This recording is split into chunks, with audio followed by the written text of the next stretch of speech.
Vous savez ou vous ne savez pas, comme moi, que le 2 novembre, l'Église prie pour les défunts et on bénit les tombes aussi. Malheureusement, dans certains endroits, ça ne se fait plus.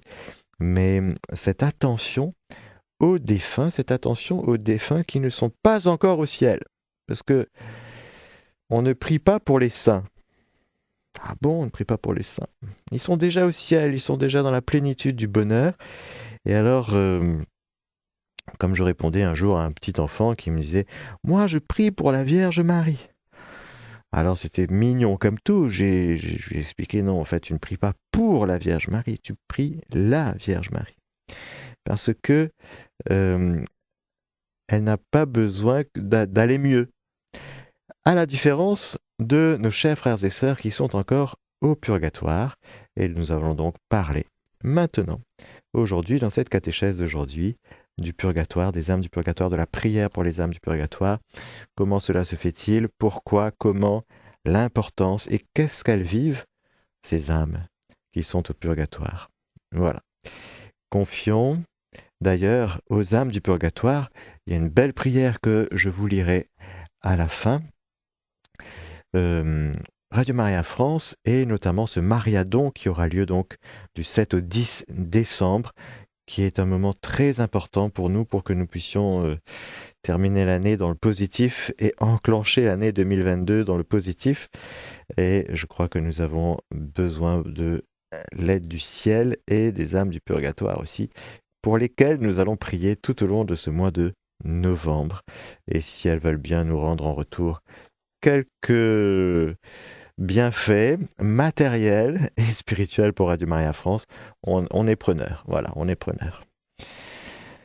Confions cette catéchèse à celle qui fait la joie du purgatoire, la Vierge Marie. Je vous salue Marie, pleine de grâce. Le Seigneur est avec vous. Vous êtes bénie entre toutes les femmes. Et Jésus, le fruit de vos entrailles, est béni. Sainte Marie, Mère de Dieu, priez pour nous pauvres pécheurs, maintenant et à l'heure de notre mort. Amen.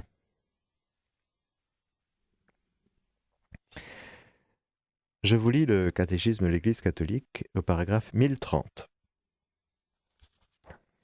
Ceux qui meurent dans la grâce et l'amitié de Dieu, mais imparfaitement purifiés, bien qu'assurés de leur salut éternel, souffrent après leur mort une purification, afin d'obtenir la sainteté nécessaire pour entrer dans la joie du ciel. L'Église appelle purgatoire cette purification finale des élus qui est tout à fait distincte du châtiment des damnés. L'Église a formulé la doctrine de la foi relative au purgatoire, surtout au Concile de Florence et de Trente, XVIe siècle. La tradition de l'Église, faisant référence à certains textes de l'Écriture, parle d'un feu purificateur. Saint Grégoire le Grand nous dit « Pour ce qui est de certaines fautes légères, il faut croire qu'il existe avant le jugement un feu purificateur, selon ce qu'affirme celui qui est la vérité en disant que si quelqu'un a prononcé un blasphème contre l'Esprit Saint, cela ne lui sera pardonné ni dans ce siècle-ci, ni dans le siècle futur. Dans cette sentence, nous pouvons comprendre que certaines fautes peuvent être remises dans ce siècle-ci, mais certaines autres dans le siècle futur. Cet enseignement s'appuie aussi sur la pratique de la prière pour les défunts dont parle déjà la Sainte Écriture. Alors le catéchisme cite le deuxième livre des Maccabées, ce passage très important que je vais vous lire maintenant. Et ensuite, je vais bien sûr vous expliquer tout ça. Nous sommes donc dans le deuxième livre des Maccabées, au chapitre 12, Judas Maccabée. Ayant rallié son armée, se rendit à la ville d'Odolam, et le 7e jour de la semaine survenant, ils se purifièrent selon la coutume, et célébrèrent le sabbat en ce lieu. Le jour suivant, on vint trouver Juda pour relever les corps de ceux qui avaient succombé et les inhumer avec leurs proches dans le tombeau de leur père. Voilà, donc c'est la guerre. Il y a des soldats qui meurent. On prend soin, bien sûr, des corps. Or, ils trouvèrent sous la tunique de chacun des morts des objets consacrés aux idoles de Yamnia, et que la loi interdit aux Juifs. Zut alors! Il fut donc évident pour tous que cela avait été la cause de leur mort. C'est joli. L'idolâtrie et le vol. Pendant les combats, on prenait, on se servait au passage. Et puis on meurt. Malheureux, vous les riches. Vous avez déjà votre récompense, mais vous n'emportez rien là-haut. Alors l'idolâtrie, c'est très grave, bien sûr. Alors on comprend ce verset, que certains fassent un lien entre l'effet et la cause. Ce n'est pas certainement l'entièreté de la cause, mais il y a le lien qui est fait. Tous donc, ayant béni la conduite du Seigneur, juge équitable qui rend manifeste les choses cachées, se mirent en prière pour demander que le péché commis fût entièrement pardonné. Puis le valeureux Judas exhorta la troupe à se garder pure de tout péché, ayant sous les yeux ce qui était arrivé à cause de la faute de ceux qui étaient tombés. Vous voyez, quelqu'un qui meurt, et forcément, nous sommes pécheurs. Qu'est-ce qu'on demande? Seigneur, que ses péchés soient remis, pardonne-lui ses fautes. Très beau réflexe surnaturel. Très bien, parce qu'il y a plein de gens qui meurent, il n'y a personne qui prie pour la rencontre entre la miséricorde et le pécheur. Il y a des tas de gens qui meurent si mal, pour qui personne ne prie. Nous sommes dans un monde si païen que... Voilà.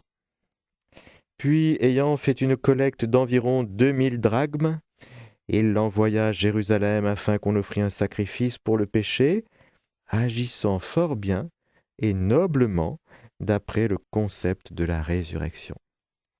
Donc il y a une quête, on envoie de l'argent à Jérusalem pour qu'à Jérusalem, dans le temple de Jérusalem, on offre les sacrifices pour le péché de ces soldats qui sont morts après avoir gardé sous le coude des idoles.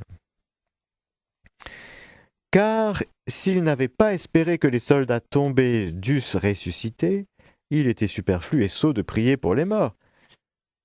Et s'il envisageait qu'une très belle récompense est réservée à ceux qui s'endorment dans la piété, c'était là une pensée sainte et pieuse. Voilà pourquoi il fit faire ce sacrifice expiatoire pour les morts, afin qu'ils fussent délivrés de leurs péchés. On voit donc dans l'Ancien Testament, dans la première alliance, déjà cette nécessité de prier pour les défunts. Autrement dit, on considère que, bien sûr, il y a, je vous en ai déjà parlé, le jugement personnel, le jugement particulier. À notre mort, on s'expose à la lumière de Dieu, l'illumination des consciences.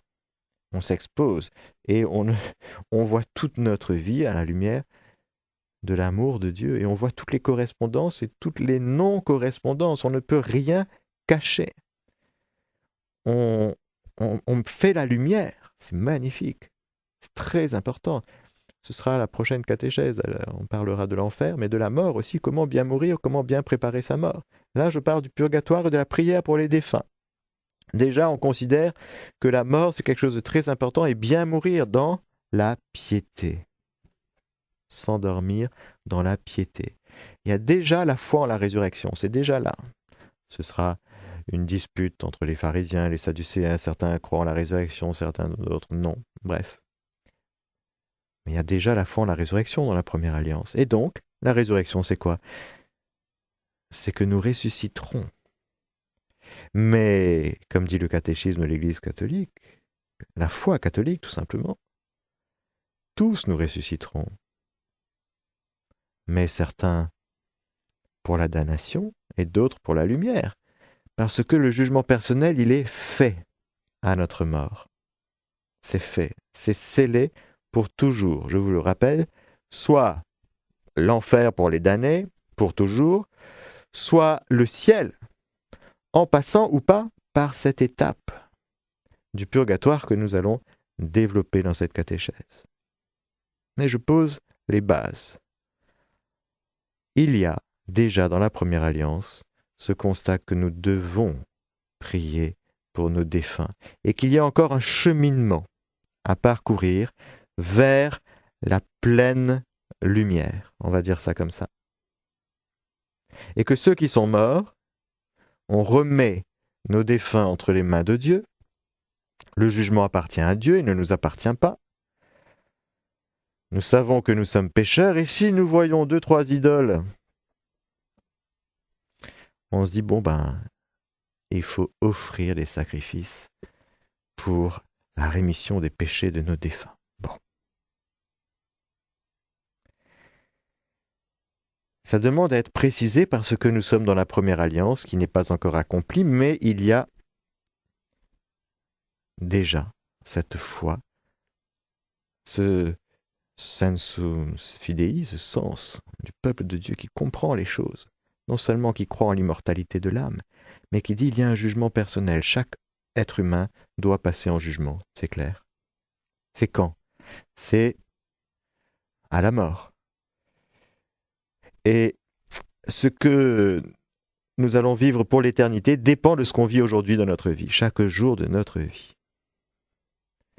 Et alors, c'est la vie de chacun qui devra être passée au crible du jugement du Seigneur.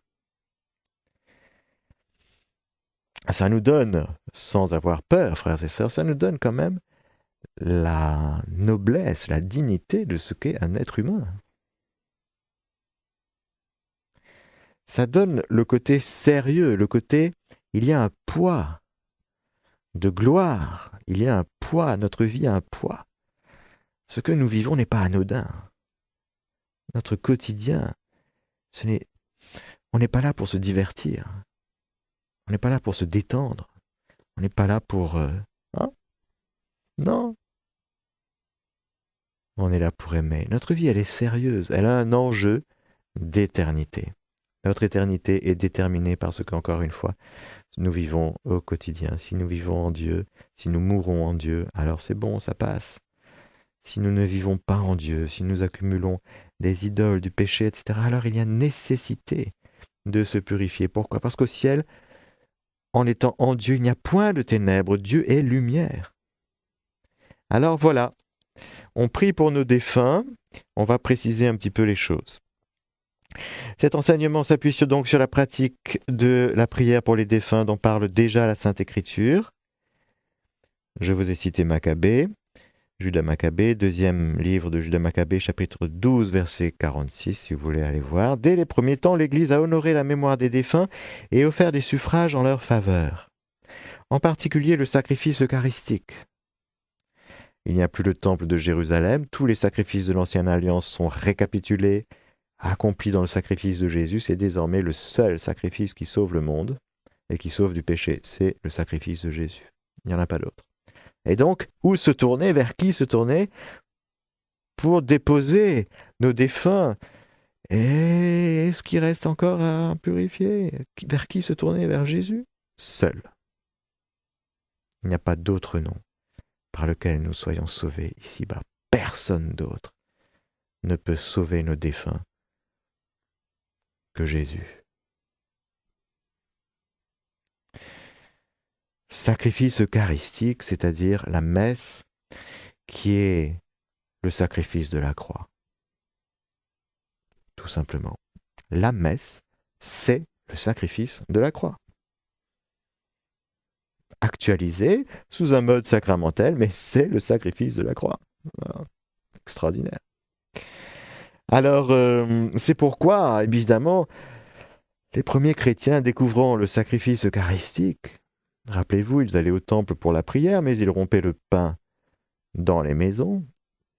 Nouvelle alliance, sacrement de l'Eucharistie, ils découvrent, et voilà que ils comprennent que pour les défunts, c'est là que ça passe. Sacrifice eucharistique. Pourquoi? Parce que l'Eucharistie, c'est la croix rédemptrice.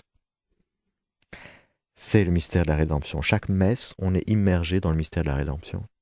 C'est Jésus vraiment dans tout son mystère, depuis l'incarnation jusqu'à tout, mais particulièrement la croix glorieuse, la rédemption, le salut. Jésus offert en sacrifice sous un mode non sanglant au Père pour nous, pour nos défunts, afin que, purifiés, ils puissent parvenir à la vision béatifique de Dieu. Ce que vivent déjà les saints. L'Église recommande aussi les aumônes, les indulgences et les œuvres de pénitence en faveur des défunts. Portons leur secours et faisons leur commémoration, dit saint Jean Chrysostome. Si les fils de Job ont été purifiés par le sacrifice de leur père, pourquoi douterions-nous que nos offrandes pour les morts leur apportent quelque consolation? N'hésitons pas à porter secours à ceux qui sont partis et à offrir nos prières pour eux. Alors je voudrais maintenant développer, vous avez bien compris qu'au soir de notre vie, on est passé au crible. On ne peut plus négocier, oui. Plus de compromis possible. Enfin, il faut s'exercer à vivre dans la vérité, car celui qui fait la vérité vient à la lumière, dit saint Jean. C'est très important pour nous de vivre dès ici-bas dans la vérité de l'amour que Dieu nous porte. Désormais, dit saint Paul, entre vous, plus de mensonges. Arrêtez de vous dire des mensonges les uns aux autres. T'es nul, t'es bon à rien, t'y arriveras pas, t'es bon pour l'enfer, nanani, nanani, nanana. Arrêtez.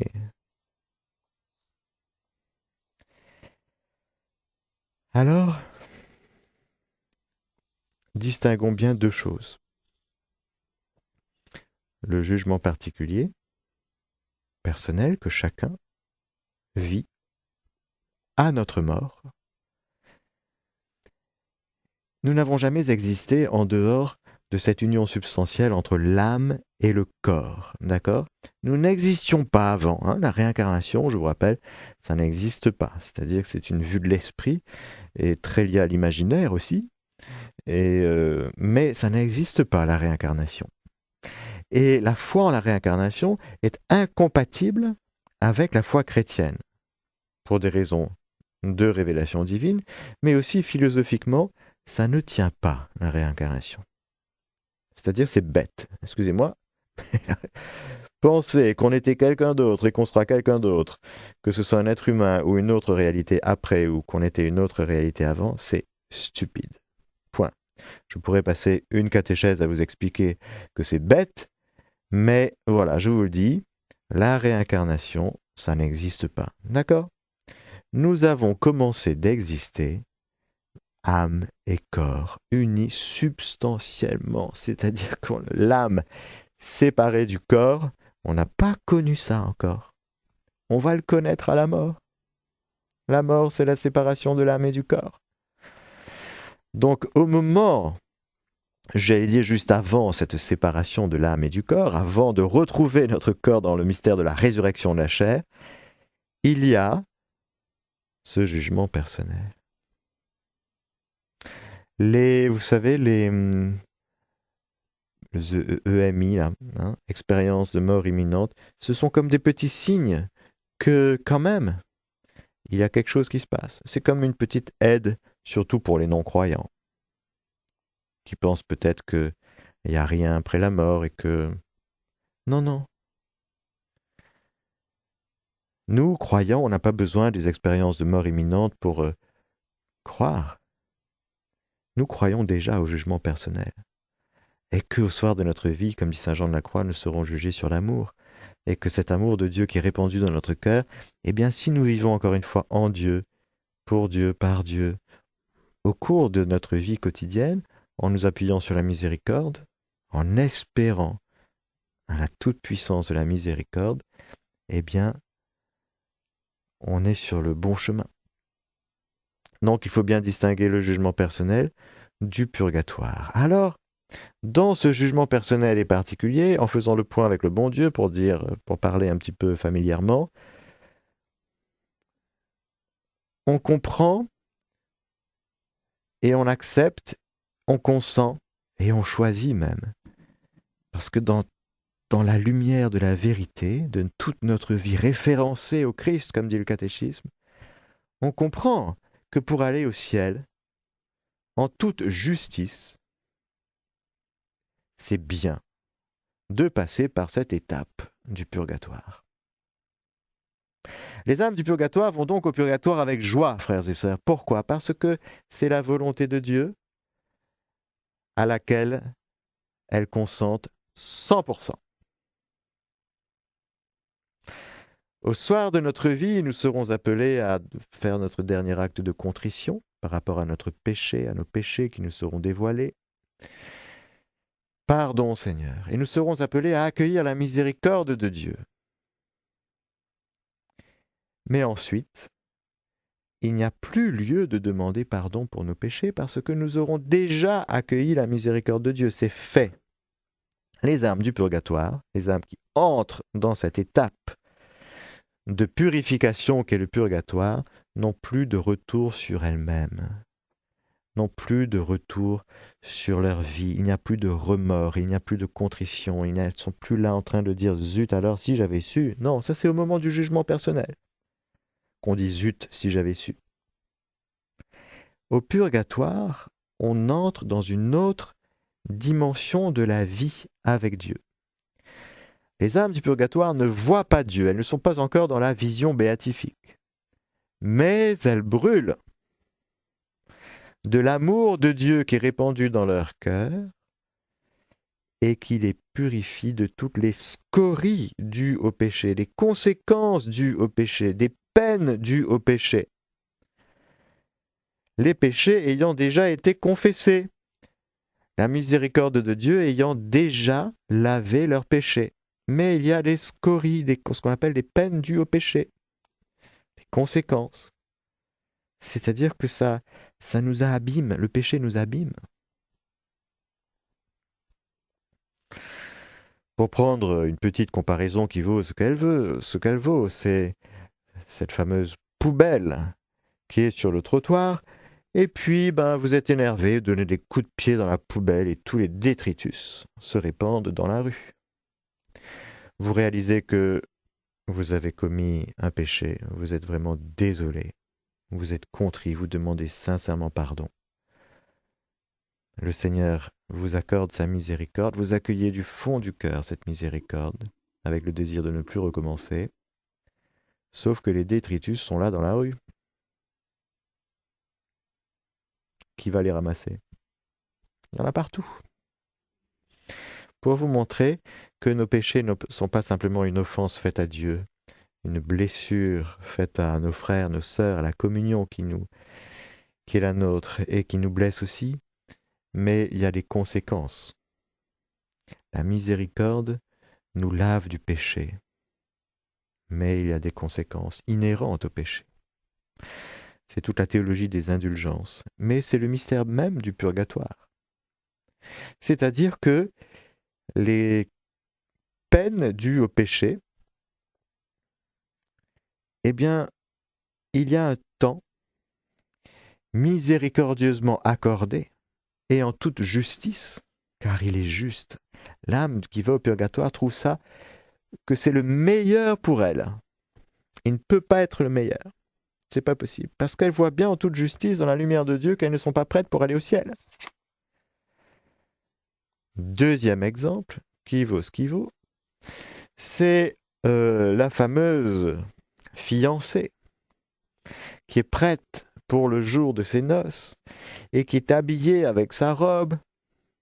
Le futur mari, c'est proche, est là dans l'église, tout le monde est là, tout le monde attend, tout le monde trépigne.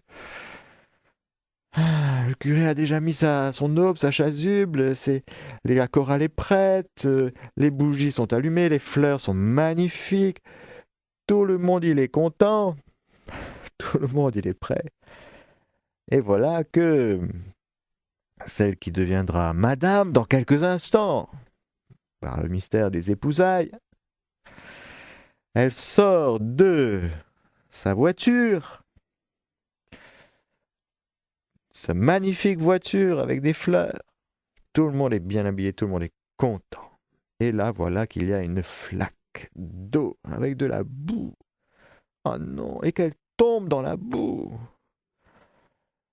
Ah, entre la voiture et l'église, voilà que sa robe, elle est sale.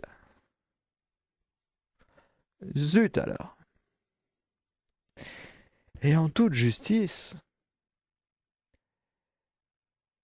on va l'appeler Juliette. Ah, Roméo et Juliette. Bon, on va l'appeler Juliette. Juliette réalise que elle ne peut pas rentrer dans l'église comme ça. Elle ne peut pas rentrer dans les noces éternelles sans avoir lavé la robe. Il y a donc un petit temps où elle dit « Attendez, j'arrive, attendez, j'arrive. Je vais juste faire ce qu'il faut pour que la robe soit parfaite. » La robe nuptiale. Cela n'enlève en rien les noces promises qui auront lieu. Mais il y a juste un petit décalage dans le temps. Et un temps nécessaire pour que, voilà, elle est toute belle sans tache ni ride, ni rien de tel, toute resplendissante, lavée par le sang du Christ et aussi purifiée. Voilà. C'est le mystère de chacun de nous. Vous voyez, c'est le mystère du purgatoire. Et donc, il y a plusieurs choses que je veux vous dire. Il y a donc cet aspect de joie au purgatoire. C'est vrai qu'on n'en parle pas beaucoup, peut-être pas assez, mais il y a de la joie au purgatoire. Pourquoi ? La joie qui vient du fait que les âmes sont sauvées. C'est fait. La joie qui vient du fait que elles ont adhéré pleinement à la volonté de Dieu et qu'elles savent qu'elles vont aller au ciel. Et que cet état et cette étape qu'elles vivent sont 100% et 100% conformes à la volonté de Dieu. Et donc, il y a une adhésion complète à la volonté divine. Ça donne beaucoup de joie. Alors, vous allez me dire, oui, mais les souffrances. Parlons-en des souffrances. C'est quoi ? Quelle est la souffrance et quelles sont les souffrances des âmes du purgatoire ? Attention, distinguons la souffrance que nous pouvons avoir au moment du jugement personnel, du jugement particulier, au soir de notre vie, qu'est le constat que nous avons blessé le Seigneur. Les souffrances des âmes du purgatoire sont d'un autre type. Car, encore une fois, il n'y a plus de retour sur leur vie qu'elles ont vécue sur la terre, puisque le jugement est fait. Alors, me direz-vous, quelles sont ces souffrances ? Alors, la première souffrance est de ne pas voir Dieu qu'elles désirent, car ce sont des âmes de grand désir. Elles désirent voir celui qu'elles ne voient pas encore. Elles savent qu'elles vont le voir, elles accueillent cet amour qui les purifie de l'intérieur, elles adhèrent à la volonté de Dieu et donc elles désirent voir Dieu. Je veux voir Dieu. Il y a peut-être personne d'autre à part les âmes du purgatoire qui pourrait parler du désir au fond. Et c'est un désir qui les brûle de l'intérieur et qui les purifie de l'intérieur. Et apparemment, c'est une souffrance innommable. Une goutte de souffrance du purgatoire, c'est apparemment comme un fleuve de souffrance ici-bas, oui. Bon. Mais c'est une souffrance d'amour. C'est ça qu'il faut comprendre. C'est une souffrance d'amour. Nous, ici-bas, quelques-unes en tout cas, de nos souffrances, elles sont forcément impures, c'est-à-dire mélangées. C'est-à-dire on souffre beaucoup par rapport à nous-mêmes, si vous voulez, parce qu'on est encore très centré par nous-mêmes, très focalisé par nous. Les âmes du purgatoire, elles ne sont plus focalisées par elles. Elles sont dans une posture extatique. Qui regarde vers lui resplendira sans ombre ni trouble au visage. Elles sont dans cette posture. Et ça leur fait mal de ne pas être au ciel. Elles sont dans un état aussi où, même si elles prient, elles sont vivantes, hein. Elles ont une relation au Seigneur, elles ne peuvent pas mériter pour elles-mêmes. Elles ont donc besoin de notre prière.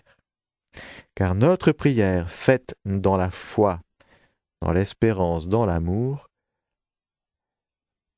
sont méritoires, c'est-à-dire portent en elles-mêmes une fructification, une récompense, c'est-à-dire une fécondité.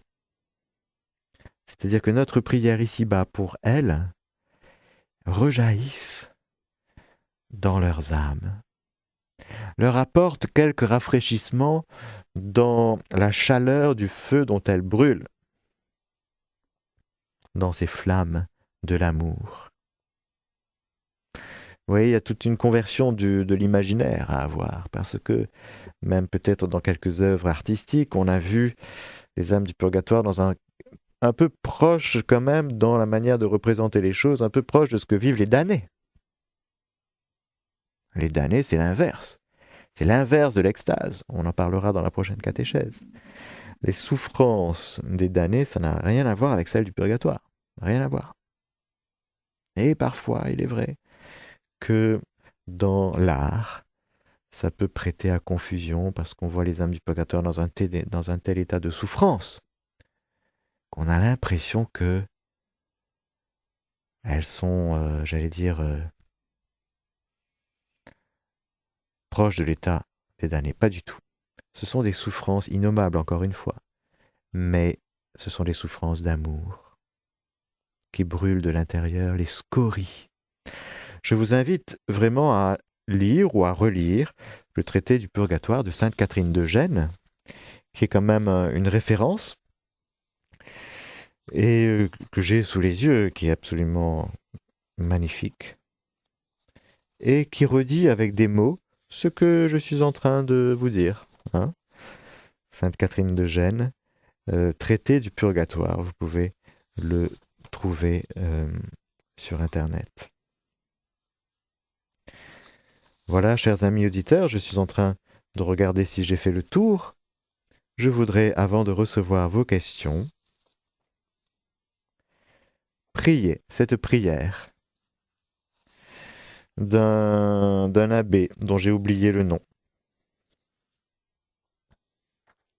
pour les âmes du purgatoire, et que je vous invite à prier tout au long de ce mois de novembre pour nos défunts, et ici à Radio Maria pour Radio Maria et pour le Mariadon de début décembre.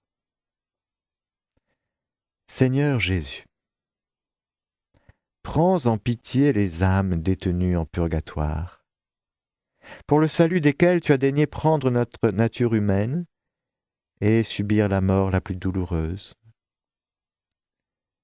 Aie pitié de leurs aspirations brûlantes à te voir.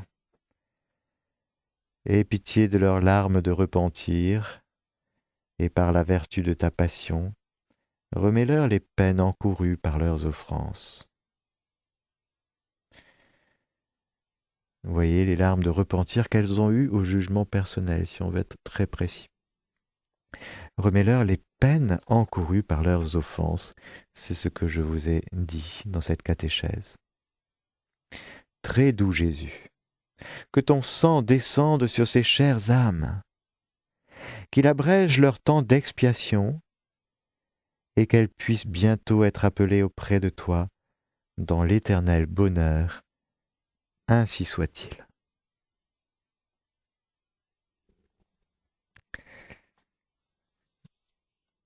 Si vous avez une question ou un témoignage à donner, chers amis auditeurs et auditrices de Radio Maria France, je vous appelle maintenant à appeler au 04 94 209 109, 04 94 209 109 ou par SMS au 07 83 89 13 75, 07 83 89 13 75. À tout de suite.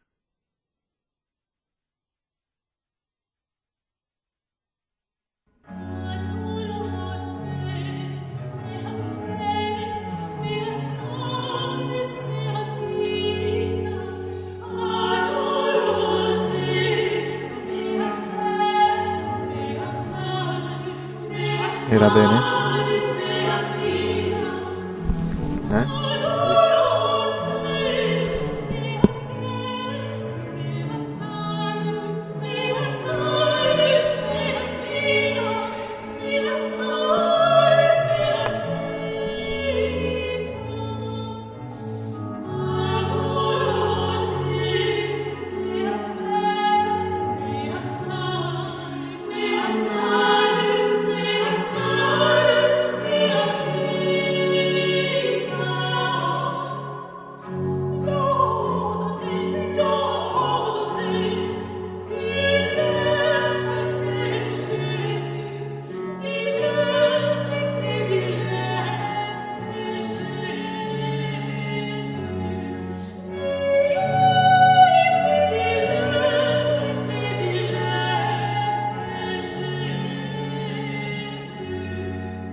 Plusieurs questions, Père Mathieu. En premier lieu, Martine cherche aussi à vous joindre pour vous poser une question.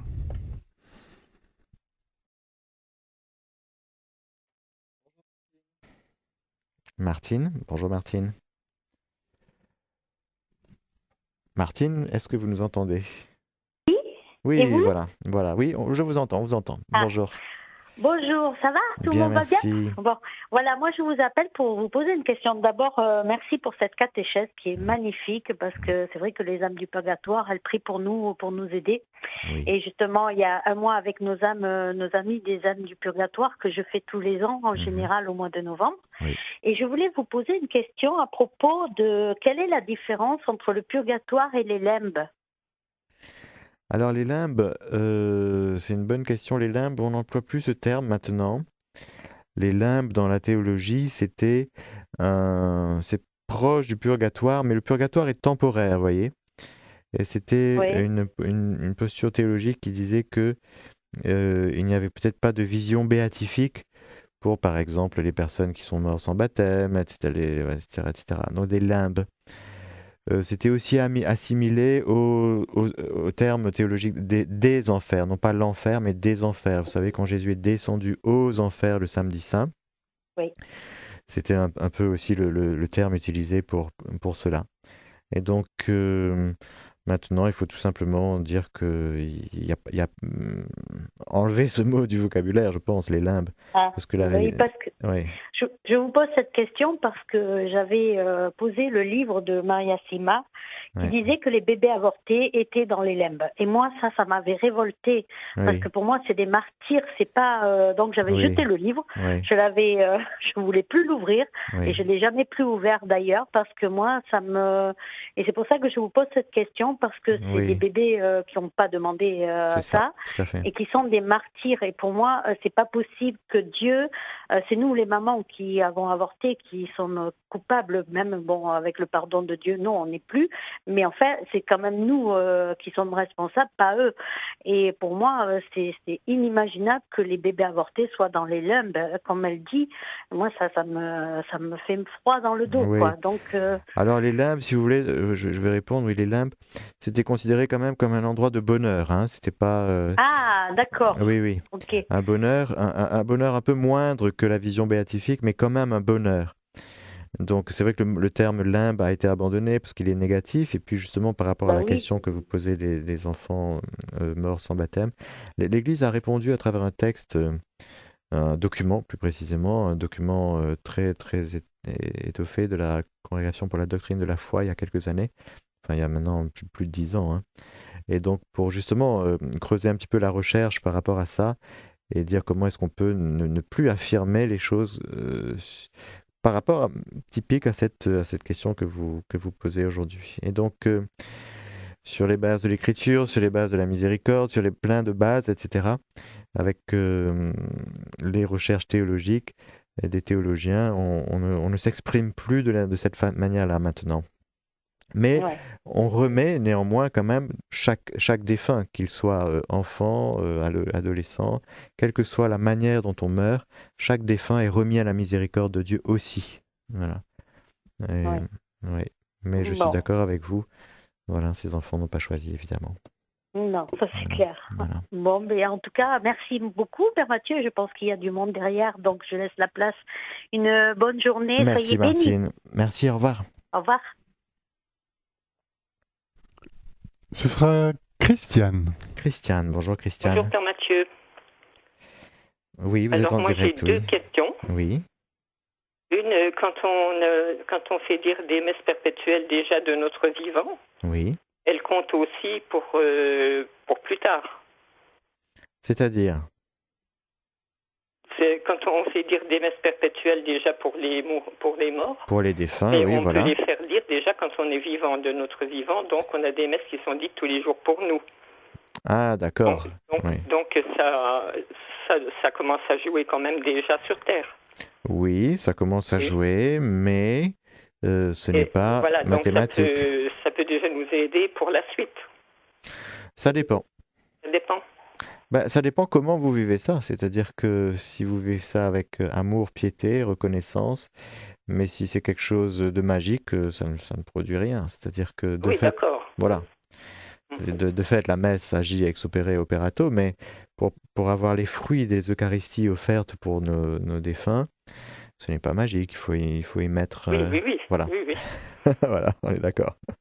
Et l'autre chose, alors moi, il y a longtemps de ça, j'ai fait les 15 oraisons de Sainte Brigitte. Mm-hmm. Et d'après Sainte Brigitte, quand on fait les 15 oraisons, je ne sais plus si c'était parce que j'ai deux endroits. Il y en a un qui dit on sera prévenu un mois avant, et dans l'autre, c'est 15 jours avant notre décès pour qu'on puisse se préparer. Alors, je n'ai pas lu Sainte Brigitte, mais tout ce qui est... si j'avais lu à une certaine époque, mais tout ce qui est, j'allais dire, prière pour défunts, se préparer à bien mourir, etc., se préparer au ciel, en fait. Hein. Oui. C'est bien. Oui. D'accord. Oui. Merci beaucoup. Et donc, bon, quand vous serez prévenu, Christiane, vous nous direz, hein? Oui. Hein? Vous nous direz, il me reste une semaine, hein? Oui. À bientôt, Christiane. Bientôt, Père Mathieu. Au revoir. Nous n'avons pas d'appel. Oui, nous avons Pierrette, bien sûr. Pierrette, bonjour Pierrette. Ah oui, et puis on arrête, parce que la messe est à 11h le vendredi maintenant. Oui, dernier appel. Bonjour Pierrette. Oui, bonjour mon père. Oui, c'est par rapport à la contrition parfaite que j'ai appelée, parce que dans un enseignement, j'ai entendu Sœur Emmanuel qui disait que on pouvait se préparer à notre mort en la consacrant déjà, et par la contrition parfaite, c'est-à-dire au moment du jugement personnel, quand on se trouvera devant Dieu, on aura déjà purifié suffisamment par notre vie, bien sûr, hein, on sera déjà suffisamment purifié pour aller directement au paradis et sans passer par le purgatoire. Et ça rejoint aussi ce qui se passe dans la divine volonté. Quand on est uni au Seigneur, donc on acceptera tout ce qui doit être nécessaire pour ça, la souffrance et tout. Et à ce moment-là, on sera prêt pour aller au ciel. C'est ça. Et du coup, oui, j'en parlerai là dans la prochaine catéchèse, lorsque je parle de la mort. C'est important. C'est important, oui. Tout à fait. Oui, c'est important parce que ça apaise le cœur aussi. Oui, c'est vrai. En même temps, en se disant que, bien sûr, ça n'empêche qu'il n'y a rien de magique. Il faut toujours accepter tout ce qui arrive, la souffrance et tout ce que le Seigneur nous enverra. Oui. Comme dit la petite Thérèse, comme si il faut l'accueillir avec reconnaissance, même la souffrance, comme dit Vitska, c'est un cadeau. Donc évidemment, c'est un chemin. Mais bon, voilà. On en parlera la semaine prochaine alors. Exactement, Pierrette. Merci pour votre appel. La messe. Vous savez où vous ne